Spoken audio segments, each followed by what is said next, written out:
So look, it's a plan. We're damn proud of it. It's not a damn concept of a plan. It's real and it's out there. Now I've misspoken and said they don't have a plan or a concept of a plan. They do have a plan. It's Project 2025 and it's 900 pages. It's 900 pages. Those folks in here, I said, well, they pretend we don't know anything about it. They took the time to research this, make it.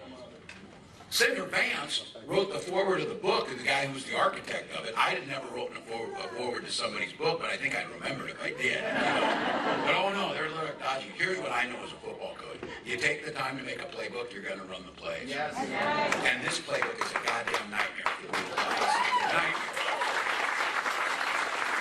So for all the labor folks in here, repeals the Bipartisan Infrastructure Act, the Inflation Reduction Act, costing hundreds of thousands of new jobs. Brad just talked about this. Included in there were things like the hydrogen hub that's going to create tens of thousands of new jobs for Boilermakers right here in Pennsylvania. They're talking about taking that.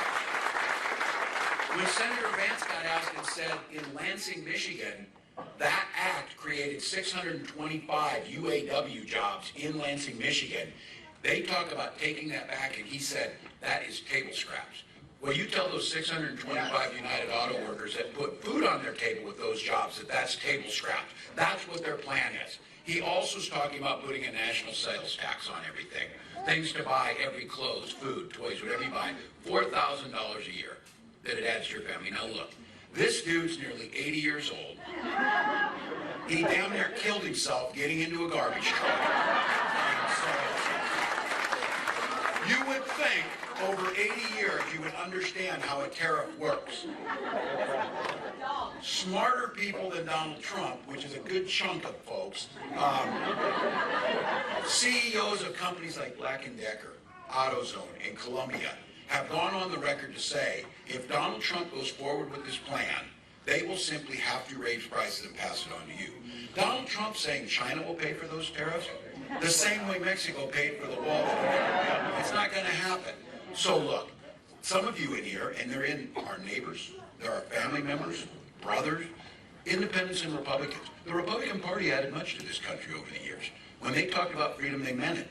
That's not who Donald Trump is. Turns out when he talks about freedom, it means the freedom to invade your doctor's office, and freedom to invade your bedroom, freedom to tell you what books to read or what movies to watch.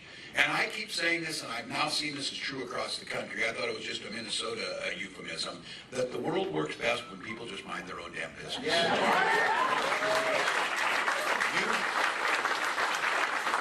You don't need my help choosing books. You don't need my help choosing who you marry. You don't need my help choosing your doctor and the decisions they make. And you certainly don't want Donald Trump and J.D. Vance to do it. When Kamala Harris and I talk about freedom, we mean the freedom for you, not politicians, to make those personal decisions. So look. You saw it at the convention in Chicago. We talked about freedom a lot. We took back freedom. We took back family. We took back the damn flag. Because I'll tell you what, I'll be damned if I'll fly an American flag with some man's picture pasted on it or something. That's not how we do things. And for Pennsylvania, this was just me personally. We got freedom, we got the family, we took back the flag. I took football just because we want to, because we're taking that. Look, freedom means a lot of things, but it's very personal. Freedom for our seniors to retire with dignity, to collect Social Security and Medicare. That's freedom. Freedom to be able to send your children to school without worrying they'll be shot dead in the hall. And I say this, I'm a 24-year veteran, I am a hunter, and I am a gun owner. Kamala is a gun owner. We know and have always in our lives upheld the Second Amendment. But we also know upholding our first responsibility is the safety of our children. And you can do both. And you can do both.